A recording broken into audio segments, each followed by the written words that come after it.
देखो मैं बताऊं सवाल क्या है।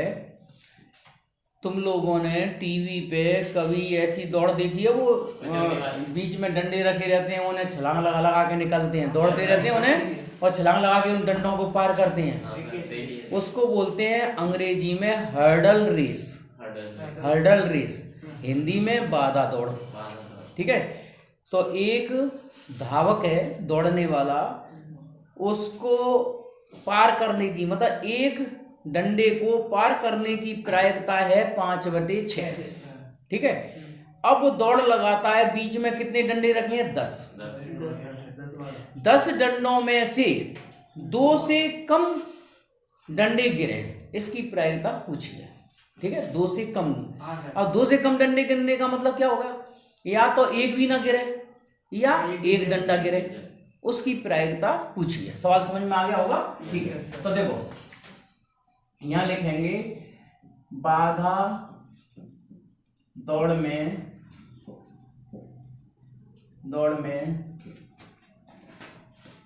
सफल होने की प्रायिकता P बराबर 5/6 है ना, 80% से ज्यादा हो गया। तथा बाधा दौड़ पार ना कर पाए, पार ना कर पाए का मतलब हो गया वो जो डंडा है वो गिर जाए, है ना। हाँ, असफल होने की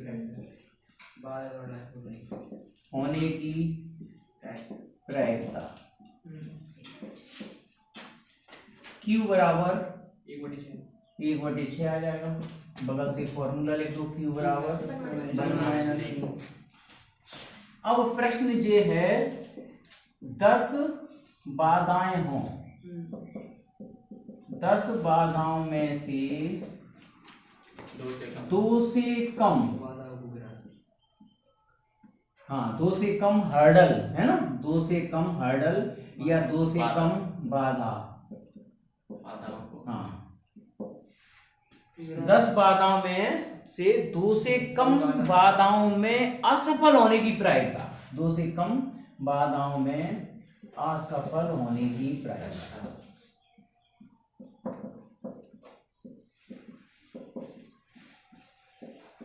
भाई 2 से कम का मतलब क्या हो गया? या तो वो एक भी बार मतलब एक भी उसका असफल ना हो, या एक असफल हो, है ना, एक डंडा गिरेगा। तो इसकी प्रायिकता निकालेंगे 10 में से एक भी, मतलब कुल मिला के 10 में से एक भी बार असफल ना हो, तो सफल कितनी बार हो? 10 बार। तो 10 बार सफल हो और असफलता कितनी? 0। या 10 में से एक बार असफल हो तो सफल कितनी बार हो? 9 बार। तो P की घात 9 यहाँ लेंगे और Q की घात 1। भाई यहाँ पर प्रायिकता निकालना है हाँ असफलता की, है ना, P की घात 9। देखो तो 10 में से 0 बार असफल, इसका मतलब सफलता 10 बार, असफलता 0 बार। 10 में से एक बार असफल, इसका मतलब सफलता 9 बार, असफलता 1 बार। ठीक है, अब tan C0 का मान तो 1 होगा, जे 5/6 की घात 10 और इसका मान भी 1। tan C1 का मान 10, P कितना है? 5/6 की घात 9 और Q का मान 1/6। इसमें से 5/6 की घात 9 कॉमन कर लो। ठीक है, तो यहाँ 5/6 बचेगा और यहाँ 10/6 है ना, 10/6 बचेगा। तो जो हो गया 15/6 गुणा 5/6 की घात 9 और इसको 3 से काट दो, 3 × 6 3 5 15। ठीक है, तो 5/2 गुणा 5/6 की घात 9, बस इतना ही उत्तर रहेगा। देखो पहले प्रयोग समझ लो क्या है सवाल का। किसी ने कहा कि तुम पासे को उछालो, ठीक है, और पांसे को जब तक उछालो जब तक 3 बार 6 ना आ जाए, 3 बार 6। अब पांसा उछाला, पहली बार उछाला, दूसरी बार उछाला, तीसरी बार उछाला, उछालता चला जा रहा है। तो जब पहली बार पांसे पे 6 आ जाए, फिर दोबारा 6 आ जाए, तो अब तीसरा 6 वो तो कहीं भी आ सकता है, लेकिन इस बात की प्रायिकता कि तीसरे नंबर का 6 छठवीं बार में आ जाए, इसकी प्रायिकता पूछी है। आ जाए आगे सवाल समझ में। चलो तो पहले तो ये देखेंगे पांसे को, हाँ, पांसे को एक बार उछालने पर, उछालने पर 6 का अंक आने की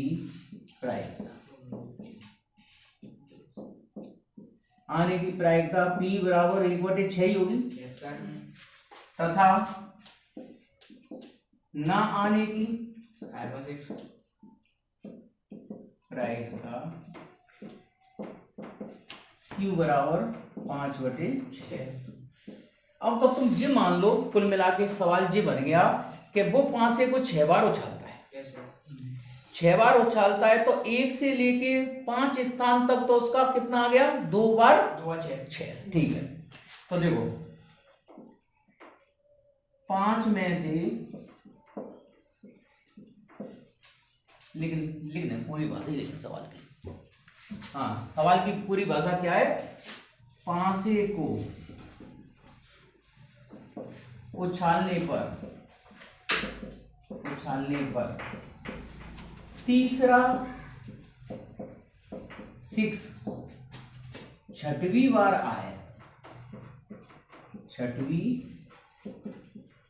मतलब तीसरा 6 छठवीं बार उछालने पर आए, है ना, छठवीं बार उछालने पर आए, उछालने पर आता हो, इसकी प्रायिकता।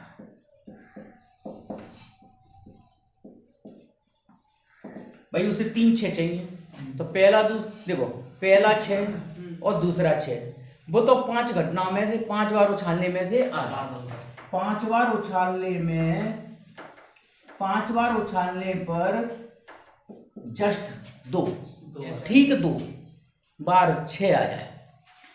5 बार उछालने पर 2 बार 6 क्या आ जाए, 2 बार 6, ठीक 2 बार 6 आ जाए। ठीक है, तो 5 में से 2 बार 6 आने की प्रायिकता P की घात 2 और Q की घात 3। अब छठवीं बार में क्या आ जाए, 6, तो छठवीं बार में 6 आने की प्रायिकता और 1/6। आगे सवाल समझ में भाई, वो कुल मिला के 6 बार पांसे को उछाल रहा है, तो 1 से लेके 5 तक तो उसका 2 बार 6 आ जाना चाहिए ना। तो ये हो गया 5C2 P की घात 2 माने 2 बार 6 आ जाए, और बाकी की 3 जगह कुछ भी आ जाए। ठीक है, और ये आ गया छठवें स्थान पर, छठवें स्थान पर 6 ही आए, तो उसकी प्रायिकता क्या होगी, 1/6। ठीक है, बस अब इसको हल कर लो। 5C2 का मतलब हो गया 5 × 4 2 × 1। P का मान कितना है, 1/6 की घात 2। Q का मान की घात 3 और ये 1/6। तो 5 और 20 के आगे 10 तो ये हो गए, 5 25 125 ये हो गए, है ना। और नीचे 6 की घात 2 6 की घात 3 और 6 की घात कितनी हो गई, 6 हो गई। ठीक है, तो चलो ऐसा करो, मैं काट लूं 10 और 125, एक 6 अलग कर लूं, 6 की घात 5, तो 2 से काट दो, 2 3 6 2 5 10, 25 × 125 कितना होगा, 5 की पावर 4 कर दो और 6 की पावर, हाँ, तो ये तो 625 हो गया। अब ये कटना तो है नहीं, नीचे से है ना, 625 नीचे 6 × 6 करो, कितना आएगा, 3 6 × 6 × 6 × 6 5 बार, 1 2 3 4 5 बार, तो 625 3 देखो ये 36 और ये 36 कितना 1296 और गुणा 6 625 है। 1296 में 18 का गुणा और कर दो, 1296 में 18 का गुणा और कर दो तो 8 6 48 की 8 जितना की 4, 8 9 72 4 76 की 6 जितना की 7, 8 2 16 16 7 23 की 3 जितना की 2, 8 1 8 8 2 10 और फिर 6 9 12 तो 8 6 6 12 की 2 जितना की 1 और 9 3 12 13 की 3 जितना की 1 9 3 12 है ना 23,328। हाँ और ये कितना हो जाएगा 23,000 23,328 जी है आंसर।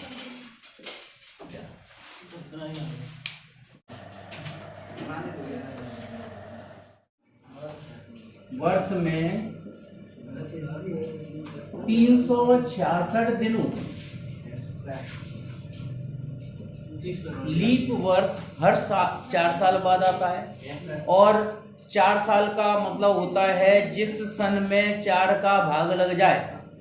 ठीक है, तो जैसे 2020 में 4 का भाग लगा था तो 2020 में 4 का पूरा भाग चला जाएगा, तो उसमें लीप ईयर था और फरवरी 29 की थी। लेकिन इस बार 2021 में 4 का भाग नहीं जाएगा तो इस बार फरवरी 28 की है। ठीक है, तो फरवरी के कारण एक दिन बढ़ जाता है। चलो उसको तो छोड़ो, अब तो ये सवाल पे आते हैं। सवाल ये पूछ रहा है कि 366 दिन में 53वां मंगलवार की प्रायिकता आने की प्रायिकता पूछिए। 53वां मंगलवार आने की प्रायिकता। अब सुनो, 300 हर दिन 7 दिन बाद आता है। ठीक है, तो यहां लिखेंगे मंगलवार होंगे कितने, 366 में 7 का भाग दे दूं तो 366 में 7 का भाग दूंगा, 7 पॉइंट 1 7 दूनी 14 ये 2 दिन। अब 7 दूनी 14 हाँ 7 दूनी 14। अब सुनो, अपन को पता है कि 52 मंगलवार तो आएंगे। अब जो 53वां मंगलवार है वो जो शेष 2 दिन बच रहे हैं उनमें हो सकता है कहीं, तो जो शेष 2 दिन, तो सुरेंद्र शेष 2 दिन कौन कौन से हो सकते हैं? सोमवार और मंगलवार हो सकता है, मंगल और बुधवार हो सकते हैं। भाई जोड़े बनाने पड़ेंगे है ना, या बुधवार और गुरुवार हो सकता है, गुरुवार या शुक्रवार हो सकता है, शुक्रवार या शनिवार हो सकता है, शनिवार या रविवार हो सकता है, रविवार या सोमवार हो सकता है। तो जो शेष 2 दिन है वो इनमें से मंगलवार होने की प्रायिकता P बराबर NA/NS। तो ये NS हो गया कितना 7। और ए वाली घटना में कौन कौन सी घटना आ रही है? सोमवार मंगल या मंगल बुधवार। ठीक है, तो जो शेष 2 दिन होंगे उसमें मंगल या तो सोमवार मंगलवार के साथ आ सकता है या मंगलवार बुध के साथ आ सकता है। तो इसकी प्रायिकता हो गई P बराबर 2/7। साथ में तुम्हें एक सवाल और बता दूं, हिंट, अगर ये लीप वर्ष ना हो तो ये लीप वर्ष ना हो तो उसमें कितने दिन होंगे?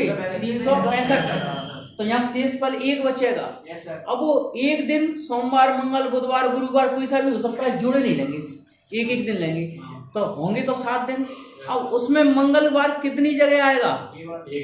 एक बार, तो उसकी प्रायिकता हो जाएगी 1/7। मतलब अगर लीप वर्ष नहीं होगी तो प्रायिकता 1/7 होगी। कोई सी भी बार, मंगलवार हो बुधवार हो रविवार हो, कोई बार कोई सा भी, सबकी प्रायिकता 1/7 और लीप वर्ष में प्रायिकता 2/7 बार कोई सा भी। ठीक है।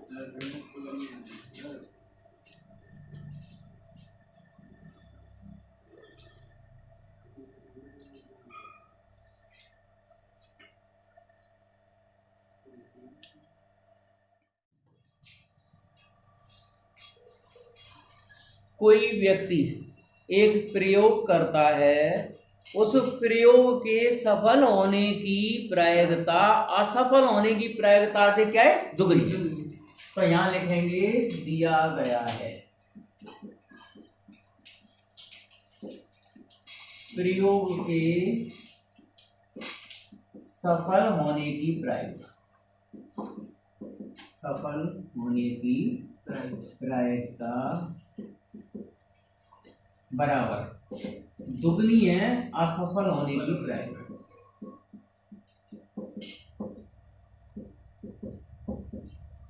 ठीक है जी, ये सवाल। सफल होने की प्रायिकता को हम P मानते हैं, असफल होने की प्रायिकता को हम Q मानते हैं, मानते हैं, ठीक है। अब P बराबर 2, Q की जगह 1 माइनस P लिख दें। Q बराबर होता है 1 माइनस P, तो P बराबर 2 गुणा 2P, तो 2P को इधर ले आओ, है ना, 2P प्लस P इधर रह जाएगा 2, है ना, 3P बराबर क्या रह गया 2, तो P बराबर रह गया 2/3। अच्छा, P 2/3 हो गया तो Q कितना आ जाएगा 1/3, ठीक है। अब सवाल ये है कि 6 प्रयोगों में से कम 4 बार सफल, है ना, तो यहाँ लिखेंगे 6 प्रयोगों में से कम 4 बार सफल होने की प्रायिकता, सफल होने की प्रायिकता। तो चलो मैं इस साइड कर दूं,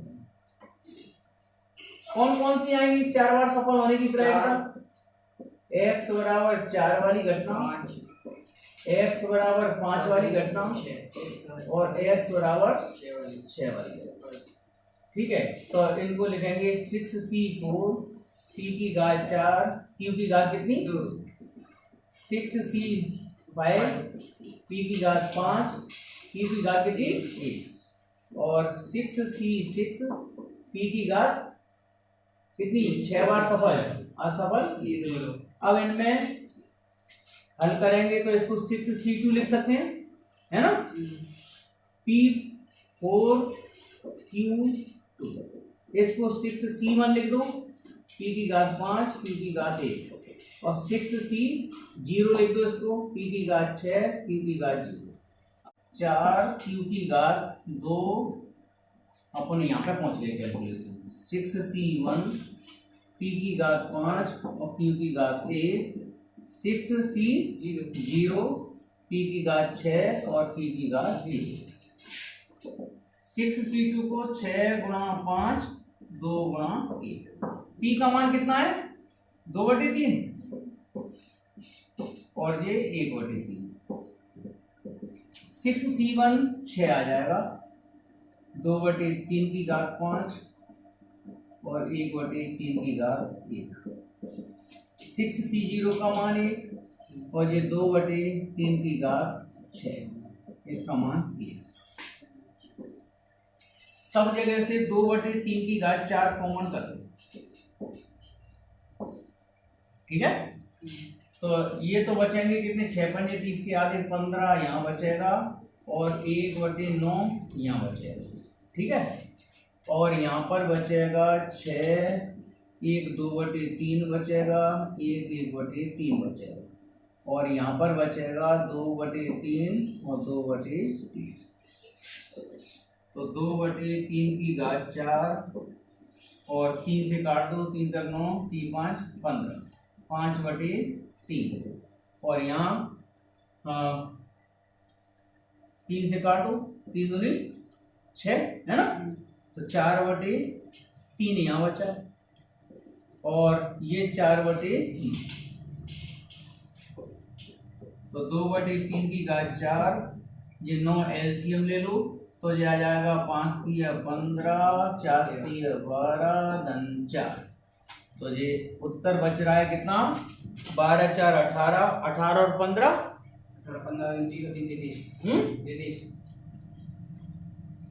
एक और 5 16 है ना, है 12×4 = 31/9 है ना, और 2/3 की घात 4, यही आंसर।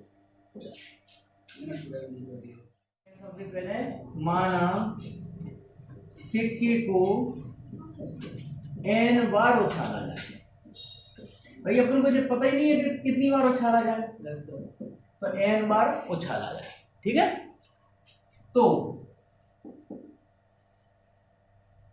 कम से कम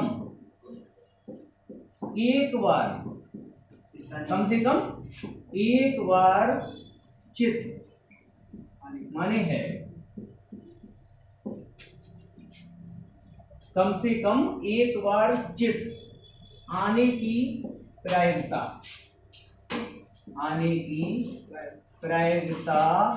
90% से अधिक हो। ठीक है जी, ये ना सवाल। तो देखो, कम से कम एक बार चित, अब सुनो ध्यान से सुनो, अब सिक्के को अपन फेंक रहे हैं, कितनी बार फेंक रहे हैं, n बार। तो कम से कम एक बार चित आए तभी तुम जीते हुए माने जाओगे। हारोगे कब, जैसे अपन सिक्के को 5 बार उछाले और एक भी बार चित नहीं आए तो हार जाओ। तो अपन क्या करेंगे, एक में से हारने की प्रायिकता घटा दें, एक में से हारने की प्रायिकता घटा देंगे तो जीतने की प्रायिकता बच जाएगी कि नहीं, बच जाएगी, है ना। भाई जैसे कोई तुमसे ये कह रहा है कि सिक्के को 5 बार उछाला जाए, कम से कम एक बार चिताने की प्रायिकता, तो कम से कम माने 1 बार आ जाए, 2 बार आ जाए, 3 बार आ जाए। हारेगा आदमी कब, जब एक भी बार चित रहा है।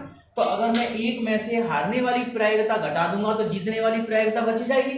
तो ये लिखेंगे 1 - NC0 माने एक भी बार चित ना आए, तो n बार पटाए, है ना जी। कौन सी है, हारने वाली प्रायिकता एक में से घटा रहे हैं, जी क्या होना चाहिए, 90% से ज्यादा, है ना। बस अब इसको हल करके n का मान ज्ञात करना है, तो 1 - NC0 का मान तो एक ही हो जाएगा, इसका मान भी एक ही हो जाएगा, Q का मान 1/2 है ना। तो यहाँ साइड से लिख दो, शीर्ष आने की प्रायिकता, शीर्ष माने है ना, आने की प्रायिकता क्या होती है, P = 1/2। ठीक है, तो पटाने की प्रायिकता Q = 1/2। ठीक है, हाँ पावर n है, और ग्रेटर देन 90/100 है ना। तो ऐसा करो, 1 - 9/10 को इधर ले आओ और 1/2 की घात n को उधर पहुंचा, क्यों। ठीक है, एक ये 9/10, एक 0 से 0 काट के 9/10 को इधर ले आओ, 1/2 को उधर पहुंचा दो। ठीक है, या ये कितना बचा है, एलसीएम लेंगे 1/10, 1/2 की घात n, कैंची गुणा कर दो तो 2 की घात n, और ये हो गया 10। ठीक है, अब सुनो, अब ध्यान से सुनो, उत्तर यही छिपा है इसका। n बराबर में 1 रखूं तो उत्तर कितना आएगा, मतलब n बराबर 1 रखें तो 2 बड़ा होता है क्या 10 से, गलत है।